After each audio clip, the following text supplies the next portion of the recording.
7.7 gigatons released into the atmosphere by the transport sector. This is not acceptable as climate change is becoming an ever more increasing problem for society.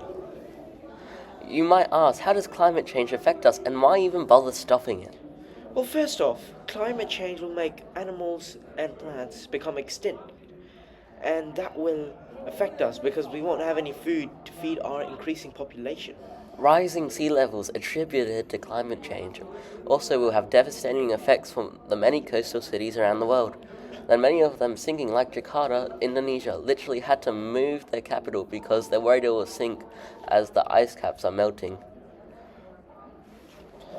So, if all of this happens because of climate change, how do we stop these devastating effects? Sustainable transportation is one way of reducing the carbon dioxide gas, which is the main cause of climate change. Sustainable transportation comes in many ways, such as electric cars, public transport, bicycles, and even just walking to places. Did you know that the transportation sector accounts for 64% of oil consumption according to the International Institute for Sustainable Development?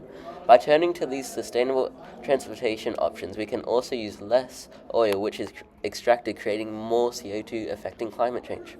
So that concludes. Today, we must use these solutions as soon as possible to combat climate change and to save our planet.